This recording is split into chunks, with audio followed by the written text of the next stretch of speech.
তাহলে বাবা তুমি তোমার বায়োডাটাটা বলো তো। আঙ্কেল, আমার নাম রানা চৌধুরী, আমার বাবার নাম সোহেল চৌধুরী। আমাদের প্রথমত আমার বয়স হয়েছে, আমি দেখতেও মাশাআল্লাহ অনেক সুন্দর, আর তাছাড়া আপনার মেয়েও দেখতে অনেক সুন্দরী। আমার কাছে মনে হয় যে বিয়ের পরে আপনার সহায় সম্পত্তি যেটা আছে জামাই হিসেবে তো আমিই পাবো, আর আমার যেটা আছে আর আপনার বেশি বড় করবো, এই জন্য বিয়েটা করতেছি। আচ্ছা ঠিক আছে। আচ্ছা বাবা, তুমি তোমার বিস্তারিত বলো। দোকান আছে আর আমাদের মাছের আড়ত আছে, তো সব মিলিয়ে আপনার আর আমার বাবা করতে চাচ্ছে। ও আচ্ছা ঠিক আছে, বুঝতে পারছি। আচ্ছা বাবা, তুমি বলো তো তোমার বিস্তারিত। আপনার মায়েরা বিয়ে দিবেন হেডে শুনে আমি আইছি এখানে। আর আমি আর আমার মা ছাড়া কেউ নাই। আমার সংসারে শুধু আমার মা আর আমার বউটা থাকবে। আমি আমার বউটারে অনেক ভালোবাসুম। আমি আপনার মায়ের অনেক সুখে রাখুন। হস চাচা, ঠিক কথাই কইছেন। আমার কিছু নাই, তাই আমার আল্লাহর উপর বিশ্বাস আছে। আল্লাহ যদি চায়, পয়সা, গাড়ি, বাড়ি এগুলোর উপর আমার কোনো লোভ নেই চাচা।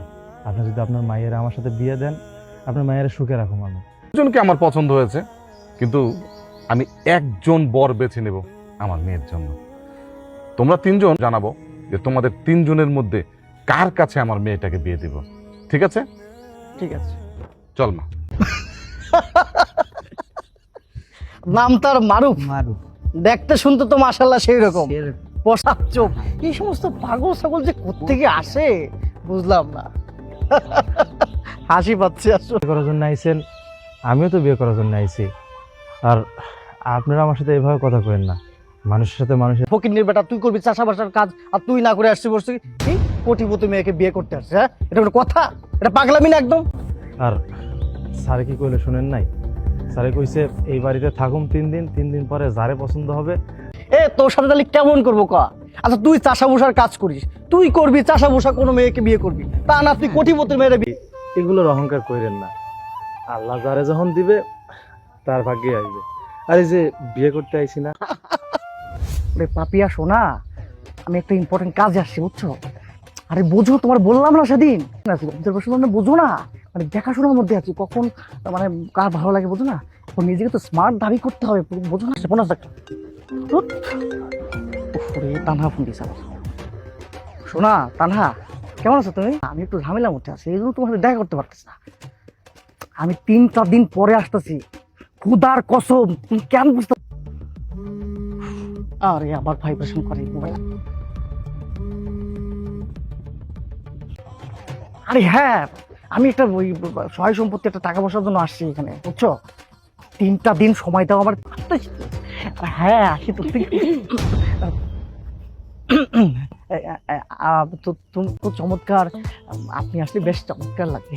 আচ্ছা, আমাদের বাড়ি আপনার কাছে কেমন লেগেছে? Nice, beautiful. আচ্ছা, আপনাকে একটা কথা জিজ্ঞেস করি। না না না, বলেন বলেন বলেন বলেন না। আপনার কি কোনো রিলেশন আছে?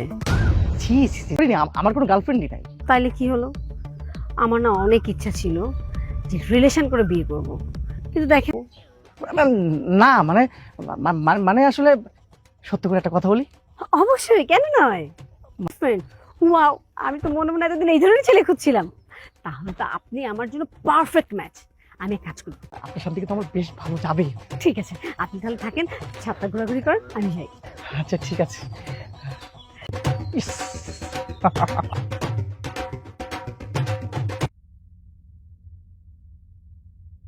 বিয়াটা করতারি, তাহলে পায়ের পে পা তুললে পরে কাম।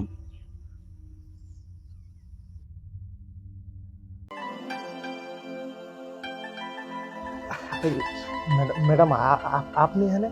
আরে কি ব্যাপার? আচ্ছা ঠিক না, আর ভাবলাম আপনি কি না কি মনে করেন, এই জন্য আর কি। ও আচ্ছা আচ্ছা, বুঝতে পেরেছি।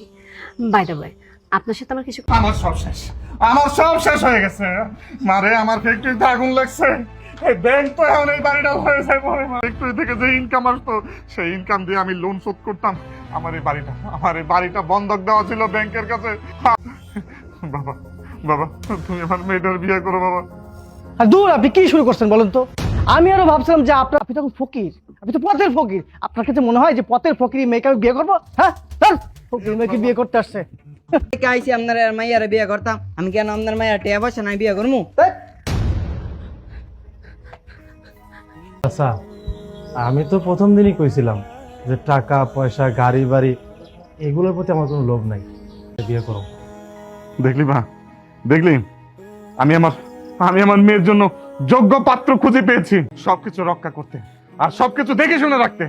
চাচা, সয় সম্পত্তি বাড়ি গাড়ির কথা কইতেছেন তবে সরকার থেকে এসে, কিন্তু এইগুলো কেন কইলেন চাচা? আপনি আবার আমারই কইতেছেন বাড়ি গাড়ির মালিক আমি হব মানে?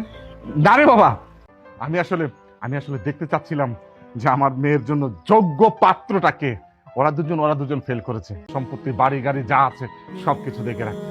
ঠিক আছে চাচা, আমার জন্য দোয়া করবেন। আপনার দেওয়া দায়িত্ব দেন আমি বিয়ে দিব। চলো ঘরে চলো।